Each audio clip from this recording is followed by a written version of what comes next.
येस्टरईयर की सुपरस्टार, बेहद खूबसूरत, जिनकी खूबसूरती, जिनकी अदाएं, जिनकी एक्टिंग, जिनका डांस, सब इतना अच्छा था, इतना बेहतरीन था, जिसके करोड़ों लोग दीवाने थे, कायल थे। मैं जिस अभिनेत्री का नाम लेने वाली हूं वो अब इस दुनिया में नहीं है। उनकी मौत भी बहुत बेरहमी से हुई थी। आज तक सस्पिशियस है, मिस्टीरियस है। उनकी मौत का रीजन क्या है किसी को भी पता नहीं चल पाया। मैं बात कर रही हूं परवीन बाबी की।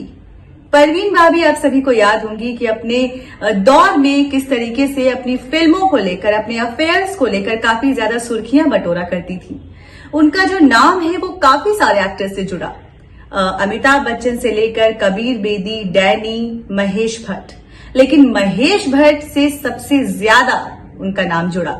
महेश भट्ट के साथ परवीन बाबी काफी लंबे समय तक थी। अफेयर में काफी लंबा रही वो उनके साथ, लेकिन उनको इस अफेयर में कभी भी खुशी नहीं मिली। हमेशा परेशान रहती थी, अकेलापन महसूस करती थी और महेश भट्ट के साथ उनके इस रिश्ते को ज्यादा लोग नहीं तवज्जो देते थे, क्योंकि महेश भट्ट उनको ज्यादा वैल्यू नहीं करते थे और उनको ज्यादा प्रायोरिटी नहीं देते थे।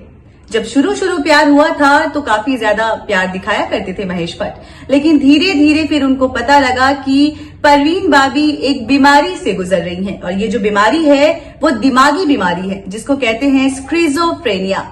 स्क्रिजोफ्रेनिया नामक बीमारी से वो जूझ रही थी, जिसके बाद वो बहुत ही अजीब ढंग की बातें करती थी, अजीबोगरीब हरकतें करती थी। चाहे फिर वो फिल्म का सेट ही क्यों ना हो, चाहे वो घर के अंदर क्यों ना हो, चाहे वो मार्केट प्लेस पे क्यों ना हो, उनकी हरकतें बहुत ही अजीब गरीब होने लग गई थी समय के साथ, जिस वजह से काफी ज्यादा परेशान रहने लगे थे महेश भट्ट और किसी भी तरह से वो परवीन बाबी से पीछा छुड़ाना चाहते थे।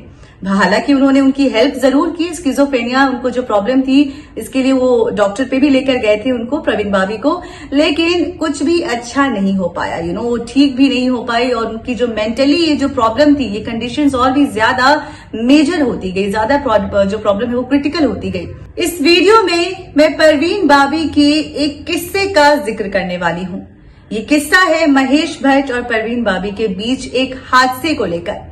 एक बेडरूम में एक बात छिड़ी, जिस बात से इतने नाराज हो गए थे महेश भट्ट कि उनको छोड़ दिया और फाइनली ब्रेकअप कर लिया। चलिए वो किस्सा क्या है एक नजर उस पर डालते हैं। हुआ ऐसा था कि महेश भट्ट ने एक इंटरव्यू के दौरान ये पूरा वाकया बोला है। उस इंटरव्यू में महेश भट्ट बताते हैं कि परवीन बाबी बहुत ज्यादा मुझसे प्यार करती थी, दिल लगी था उनको। उनकी जो मेंटल कंडीशन थी इसकी वजह से मुझे झेलना पड़ता था उनको। प्यार था लेकिन प्यार बहुत ज्यादा परेशानी बनती जा रही थी। एक बार की बात है कि जब मैं बिल्कुल बर्दाश्त नहीं कर पाया, ऐसा कुछ कह दिया था, ऐसी कोई शर्तें उनके सामने रख दी थी परवीन बाबी ने, जिसके बाद होशो हवास खो दिया था महेश भट्ट ने। महेश भट्ट और परवीन बाबी ये दोनों एक बेडरूम में थे। बेडरूम में बात चल रहा था, बातें कर रहे थे, नॉर्मल कॉन्वर्सेशन चल रही थी। इसी दौरान परवीन बाबी एक शर्त रख देती है, एक कंडीशन रख देती है महेश भट्ट के सामने, और वो शर्त ऐसी शर्त थी जिसको सुनकर वो बौखला गए। महेश भट्ट इतना बौखला गए कि उन्होंने उनको उसी पल छोड़ दिया और लिफ्ट का भी इंतजार नहीं किया, क्योंकि लिफ्ट को आने में वक्त लगता, इसलिए वो इतना ज्यादा चिड़चिड़ा गए थे कि वो बस सीधा जो है सीढ़ियां लेकर वो उनके बिल्डिंग से बाहर आने लगे। शर्त ये थी कि परवीन बाबी ने कहा था या तो मुझे चुन लो या तो अपने दोस्त यूजी को चुन लो। यूजी बेहद करीब दोस्त थे महेश भट्ट के, और महेश भट्ट के जब करीब थे तो ऑब्वियसली जो भी आपके ज्यादा करीबी दोस्त होता है या होती है वो आपको अच्छी राय देता है या देती है, अच्छी सलाह देती है। तो इसी वजह से यूजी कभी भी नहीं चाहते थे कि महेश भट्ट परवीन बाबी के साथ रहें। वो जल्द से जल्द इन दोनों का अलगाव चाहते थे और इस बात को भाप लिया था परवीन बाबी ने। परवीन को लगने लग गया था कि यूजी की वजह से किसी भी पल महेश भट्ट उन्हें छोड़ देंगे और ये डर उनको सता रहा था, तो क्यों ना यूजी को ही अलग कर दिया जाए महेश भट्ट से। तो ये शर्त थी कि तुम या तो यूजी को चुन लो या तो मुझे चुन लो। जिसके बाद महेश भट्ट ने कोई जवाब नहीं दिया, दोनों एक दूसरे को देखते रह गए, दोनों बिल्कुल सरप्राइज्ड रह गए, क्योंकि परवीन बाबी जानती थी कि कभी वो यूजी को छोड़ नहीं सकते हैं।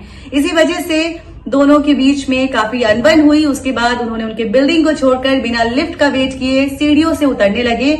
जब वो सीढ़ियों से उतर रहे थे उसी दौरान परवीन भाभी जिस कपड़े में थी, जिस हालात में थी, उसी हालात में वो सीढ़ियां लेकर पीछे पीछे दौड़ने लग गई, भागने लग गई महेश भट्ट के, उनको रोकने के लिए। महेश भट्ट ने बोला कि तुम बिना कुछ कपड़ों में क्यों आ गई हो, हालांकि वो अपनी सिर्फ लॉन्जरी में थी, तो बिना कपड़ों के जो है वैसे भाग के आ गई थी अपने लॉन्जरी में, जो एक बेडरूम में इंसान पहनता है। वो इतनी ज्यादा परेशान हो गई थी। तो ये वाकया इंटरव्यू में उन्होंने बताया कि उनका दिमागी हालत इस कदर खराब था कि उनको समझ ही नहीं आता था कि वो क्या हरकतें करती थी। बेडरूम में पहनने वाले कपड़े को पहनकर वो बाहर की लॉबी सीढ़ियों तक आ गई मेरा पीछा करते करते। तो इस वजह से वो दिन मैं कभी भूल नहीं सकता अपने जीवन में। और वही एक लास्ट दिन था जब मैं परवीन भाभी के साथ था। उसके बाद उसी पल, उसी क्षण मैंने प्रवीण से ब्रेकअप कर लिया था, क्योंकि ये शर्त ऐसी शर्त थी जिसने मेरे दिमाग को हिलाकर रख दिया था, जिसके बाद मैं कभी भी पीछे मुड़कर प्रवीण भाभी को नहीं देखा। यही वो किस्सा है जिस बारे में उन्होंने खुलकर एक इंटरव्यू में बताया है। साथ ही आपको बता दें कि वो ये भी कहते हैं कि परवीन मेरी जिंदगी में बहुत करीब रही है, मैं उन्हें आज भी बहुत ज्यादा याद करता हूं। इनफैक्ट उनके ऊपर एक फिल्म भी बनाई थी, उस फिल्म का नाम था वो लम्हे। वो लम्हे जो है, ये फिल्म इन्हीं की जिंदगी से काफी ज्यादा इंस्पायर्ड है परवीन भाभी। साथ ही आप सभी को याद ही होगा कि 20 जनवरी को 2005 परवीन भाभी अपने घर पे मरी हुई हालात में मिली थी, यानी कि बहुत ही ज्यादा बेरहमी से उन्होंने शायद अपने आप को इंजेक्ट कर लिया था, खुद उन्होंने आत्महत्या कर लिया था, खुदकुशी कर ली थी। हालांकि ये डेथ बहुत ही मिस्टीरियस है, इस पे केस अभी भी चल रहा है।